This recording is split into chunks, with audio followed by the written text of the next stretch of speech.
Sergeant Major, fixed bayonets. Battalion, well fixed bayonets.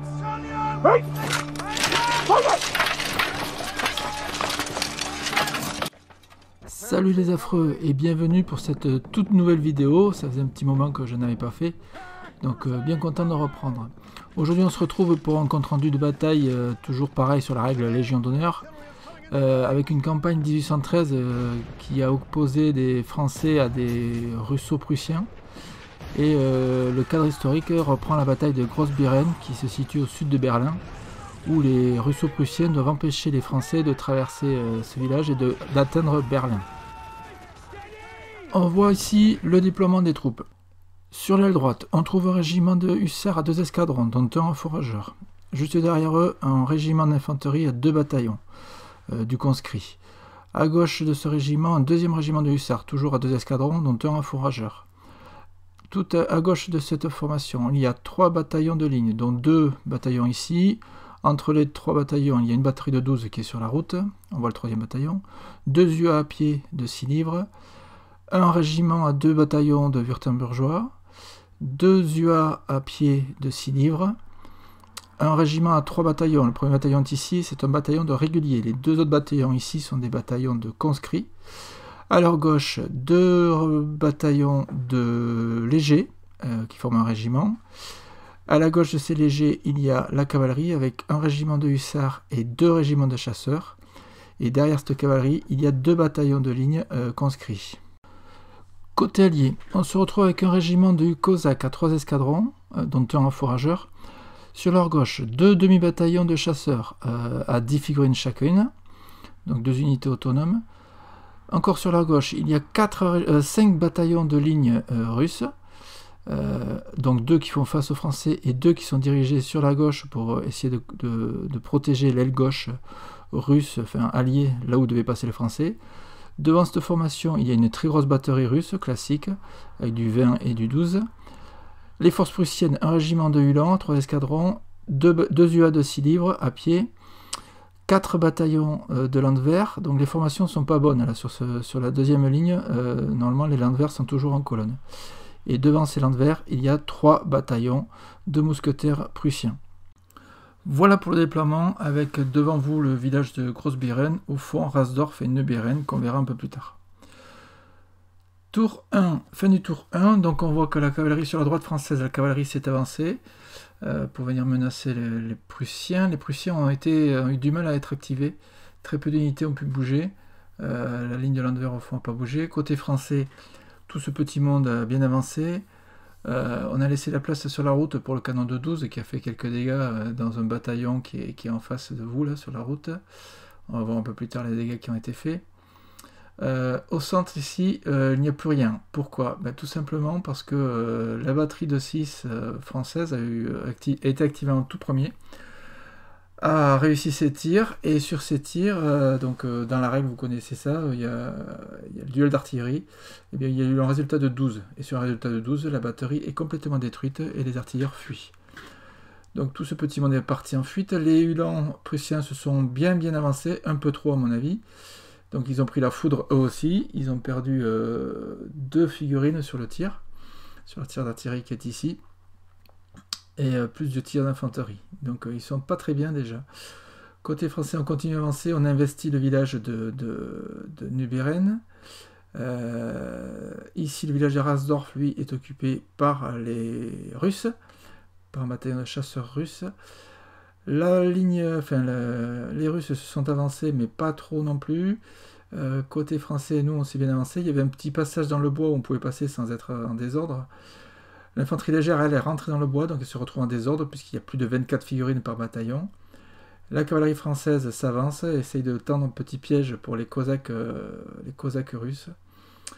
Côté russe, pas grand chose, changement de formation pour les Cosaques, qui se mettent en escadron, en colonne par escadron, ce qui permet d'avoir les rangs de support en cas de charge, sur les corps à corps. Vous lirez la règle, vous verrez que c'est une formation qui est assez intéressante, c'est une des premières fois où on l'a joué, et c'est assez intéressant.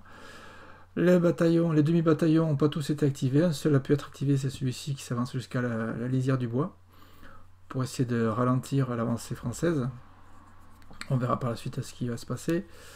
Donc je vous disais, l'infanterie russe, elle qui s'avance, qui se met aussi à l'orée du bois, sous le commandement, le très beau commandement russe peint par Fred. Les autres bataillons sont en attente sur leur bord de table, voir un peu ce qui se passe. La grosse batterie russe, elle se met en batterie. Donc pour l'instant, on n'a pas de cible parce qu'elle n'est pas réorientée comme il faut. Il faudra voir au prochain tour. Et donc on voit ici l'énorme trou qui a été créé par l'artillerie française. La Landwehr n'est toujours pas dans sa bonne position puisqu'elle doit être en formation colonne d'attaque et uniquement colonne d'attaque. On va voir ça un peu plus tard. La vue aérienne où on voit les villages de Großbeeren, Neuberen et Ralsdorf et la route vers Berlin, donc la sortie pour les Français. Donc on voit bien les Français qui se sont avancés, on voit bien le trou au centre là qui a été causé par l'artillerie française qui est ici. On voit les bataillons français qui se sont avancés sur l'aile gauche française, la cavalerie française qui s'est un petit peu avancée en prévision de mouvements à voir par les Cosaques russes qui sont ici, le demi-bataillon de chasseurs russes qui s'est avancé jusqu'à la lisière du bois. Ici on voit donc les bataillons français qui s'avancent. Ce passage là ici, ce n'est pas un bois, donc les troupes pouvaient passer en formation. Le village qui est occupé par les Russes, l'artillerie russe qui s'est déployée à ce niveau-là, mais qui n'a pas de cible, puisqu'il va falloir qu'elle se réoriente ou qu'elle fasse une roue au prochain tour. Et on voit sur la gauche l'infanterie prussienne qui avance pour essayer de prendre les villages de Großbeeren et Kleinbeeren qui se trouvent ici. Fin du tour 2, où on voit sur l'aile droite la cavalerie française, les hussards, qui se sont reformés en colonne d'attaque. Pourquoi? Parce que tout simplement sur l'aile gauche prussienne, on voit que les Prussiens s'avancent, prêts à prendre le village de Kleinbeeren, et on voit surtout un régiment de dragons légers qui vient de rentrer, qui était en réserve. Également en réserve, il y avait de l'infanterie russe qui vient de rentrer également. Donc c'est à dire que l'aile gauche l'aile gauche alliée se renforce, qui risque de bloquer le passage vers Berlin. Le deuxième régiment de hussards, lui, s'est avancé, il vient prendre place sur la route, ce qui va avoir son importance. L'infanterie est toujours dans le village, le canon de 12 du coup est masqué, donc il ne pourra pas effectuer de tir sur ce tour-là. La première batterie à 6 livres n'a plus beaucoup de cibles devant elle. Les Wurtembergeois continuent de s'avancer en vue de pousser le centre allié. Les deuxièmes canons de 6 livres, eux, ont fait des dégâts, on va voir ça par la suite. L'infanterie sur la gauche est toujours dans le village et elle vient prendre le petit chemin qui existe dans le bois. L'infanterie légère, elle occupe bien le bois. Elle est en désordre parce qu'ils sont supérieurs à 24 figurines par bataillon, par unité, mais elle n'est pas pénalisée pour ses mouvements. On voit ici l'infanterie, le dernier régiment d'infanterie qui reste sur la gauche, elle qui soutient la cavalerie. La cavalerie qui, elle, se positionne, qui s'avance et qui se positionne en vue d'une réaction peut-être des Cosaques ou de notre troupe alliée adverse. Côté allié, sur le côté droit, une batterie qui vient de rentrer, qui était en réserve. Donc 3 canons, comme d'habitude, du 12 et du 20. Le régiment de Cosaques qui attend son heure, des bataillons de ligne qui rentrent aussi, qui étaient en réserve, ainsi qu'un régiment de Cosaques à 4 escadrons. Un beau régiment de Cosaques. Un peu plus à gauche, le commandement russe qui a toujours autant de mal à faire avancer ses troupes. On voit le bataillon de Jäger au loin qui est devant le bois. Le village est bien occupé et l'artillerie qui s'est réorientée et qui a fait feu sur l'infanterie qui est en face, qui n'a pas fait beaucoup de dégâts. Ici, on voit les Uhlans prussiens qui se sont fait démater par l'artillerie de 6 que je vous disais tout à l'heure. Ils sont en déroute, ils ont perdu plus de la moitié de leurs figurines, donc ils sont en déroute. Et donc ils fuient et ils entraînent des tests psychologiques un peu toutes les troupes qui sont près d'eux. Et ici, on voit tous les renforts qui étaient en réserve et qui viennent de rentrer entre les bataillons de Landwehr. Donc voilà pour la fin de ce tour 2. Depuis la gauche, on voit donc les dragons légers prussiens qui sont rentrés sur la route. En face, on voit les 2 régiments de cavalerie française, les 2 régiments de hussards, qui se préparent à faire quelque chose, c'est sûr. On voit donc les renforts russes aussi qui sont rentrés entre les bataillons de Landwehr. On voit le régiment de Uhlans prussien qui s'est fait détruire par l'artillerie française, et donc qui part en déroute, donc irrattrapable, et qui va entraîner des tests de psy un peu partout. L'artillerie russe, elle s'est reformée, elle est ici. Elle est venue tirer sur des bataillons français qui sont ici, en faisant quelques dégâts, je crois, une perte de mémoire. Un peu plus à droite sur la photo, donc on voit le bois qui est bien occupé par les Français, les bataillons, les demi-bataillons de Jäger qui s'avancent un peu, puis finalement qui reculent. Et sur la droite, on voit les régiments de cavalerie française qui attendent de pied ferme une attaque de la part des Cosaques ou de la part de l'infanterie russe. L'artillerie russe, elle, est bien rentrée à droite, mais elle est toujours attelée, donc il lui faudra encore au moins un tour pour se dételer et se mettre en position. On se retrouve au tour 3 où il s'est passé beaucoup de choses. Alors ici, sur la droite, il y avait, vous vous souvenez, la cavalerie qui s'était reformée, prêt à charger. Donc bien, en fait, il y a eu une charge. Sur cette charge, c'était de la Landwehr. La Landwehr doit tester dès qu'elle est chargée. Elle était chargée de Flandre, elle est partie en fuite. Les hussards ont poursuivi et sont venus dans leur mouvement, dans leur poursuite, ils sont venus affronter le deuxième bataillon de Landwehr qui était derrière. Donc le premier bataillon était rattrapé, donc rattrapé et dissous, enfin éliminé. Et les hussards, dans leur mouvement, sont venus rattraper le deuxième bataillon qui est derrière. Donc à ce moment-là, on refait un combat. Sur ce combat, de mémoire, je dois faire 4 pertes, 3 ou 4 pertes, ou 5 pertes même. Du coup, fait un test de psy, le test de psy du bataillon échoue, et donc le bataillon de Landwehr fuit. Je le poursuis, et en le poursuivant, je sors de table. Donc, bilan positif pour les hussards, puisque eux, ils ont réussi à franchir la table, ils sont sur la route de Berlin. Donc voilà pour ce premier combat. On continue, donc l'infanterie qui était derrière, elle a poursuivi, se retrouve face à un bataillon de mousquetaires. Donc c'est une avancée générale des troupes françaises. Là, ça y est, le trou est quasiment fait. Vous allez voir par la suite ce qui s'est passé à côté. Les dragons qui étaient en réserve rentrent à ce moment-là sur la table. De ce côté-là de la table, bien évidemment, puisque c'était l'axe principal et majeur de l'armée française. Le canon de 12 fait son travail au milieu, vient dégommer des troupes ennemies. Et les chasseurs, les hussards, le deuxième régiment de hussards vient charger aussi à travers, donc c'est l'escadron qui est derrière, qui passe à travers l'escadron de fourrageurs et qui vient taper un bataillon de Landwehr lui aussi. Donc il forme une roue gratuite pour se reformer et il vient taper ce bataillon qui était sur le point d'entrer dans une maison. Entre temps, la maison a été prise par les Français.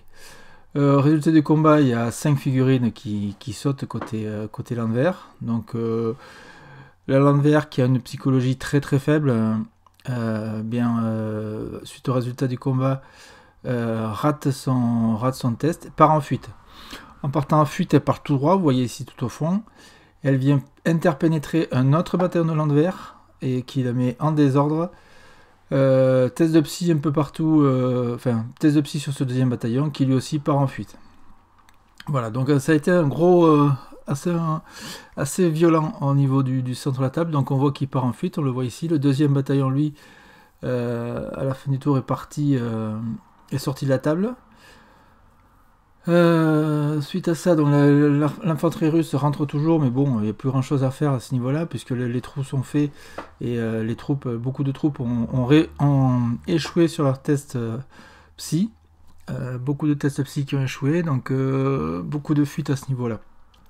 Donc le centre est percé côté, l'aile droite plutôt française a réussi à percer l'aile gauche russo-prussienne, et donc la route de Berlin est grande ouverte. Donc en gros, c'est une victoire française sur cette partie-là de la table, même sur le scénario.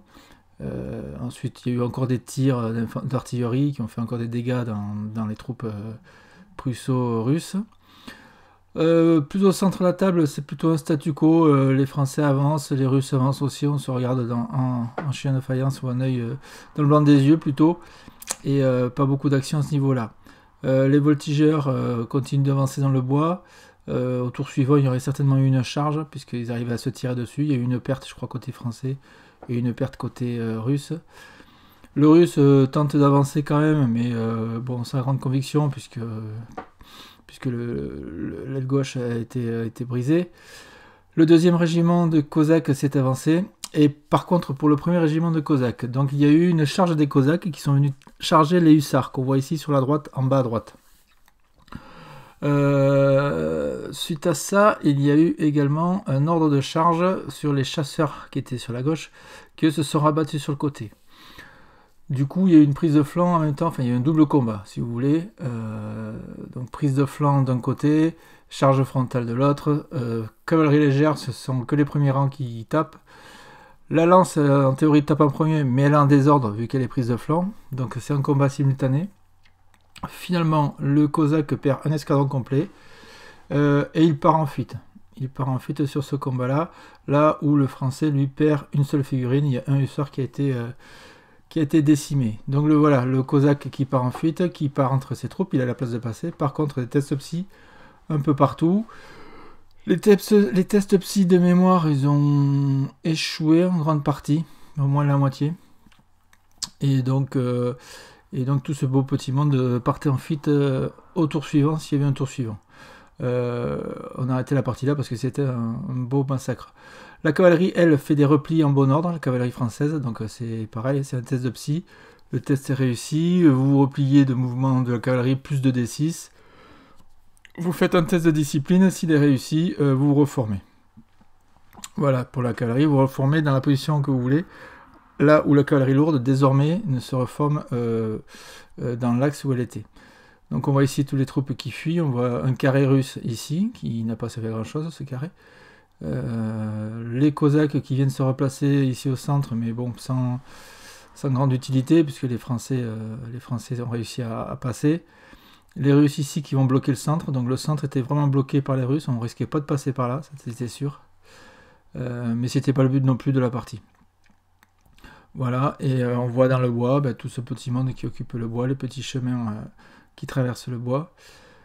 Les Wurtembergeois ici qui ont fait leur travail aussi, qui ont bien pris. Les Russes occupent le village de Neuberen, je crois, Rosdorf. Voilà. L'artillerie russe, elle n'a plus beaucoup de cibles pour elle, malheureusement. Donc elle n'a pas servi à grand chose. Et ici, donc le reste des troupes russes qui étaient rentrées, qui étaient en réserve, qui étaient rentrées. Mais qui n'a pas servi à grand chose puisque le trou a été fait. On voit les résultats donc de ce dernier tour par la vue aérienne. On voit bien ici les deux trous qui sont faits côté gauche alliés. Le russe n'arrivera pas à les combler, d'ailleurs il abandonnait la partie à ce moment-là. On voit au centre tout le gros statu quo qui est au niveau du centre et au niveau du bois. On voit la cavalerie, les Cosaques qui partent en fuite au milieu des troupes russes. L'artillerie russe à droite n'a pas réussi à se mettre en position comme elle le souhaitait. Et en plus, elle est masquée désormais par un régiment de chasseurs qui s'est avancé côté français ici. Donc c'était la fin de cette partie sur ce troisième tour. L'objectif était atteint pour les Français. La route vers Berlin qui est ici a été dégagée. Il n'y avait plus que les troupes qui se trouvaient ici qui pouvaient contrer avec tout ce qui arrivait en face d'eux. Il y avait de très fortes chances qu'ils ne tiennent pas très longtemps. D'ailleurs, le Russe lâche la partie à ce moment-là. Cette partie rentre dans le cadre d'une campagne 1813 qu'on essaye de suivre au niveau des voltigeurs occitans, qui va se faire certainement en 3 volets. Donc on avait commencé par cette partie de Groß-Beeren, qui est une des premières phases de la campagne 1813. Et on verra les prochaines parties, les 2 autres prochaines parties qu'on fera. C'était un vrai bonheur pour moi de refaire cette vidéo. Il y avait très longtemps que je n'en avais pas fait et je vous prie de m'en excuser. Promis, je reviendrai très très rapidement pour d'autres vidéos. Un grand merci à vous tous. Le remerciement défile sous vos yeux. Je ne vais pas épiloguer plus longtemps. Je vous embrasse tous. J'espère que cette vidéo vous a bien plu. Et je vous dis à bientôt les affreux. Allez, ciao!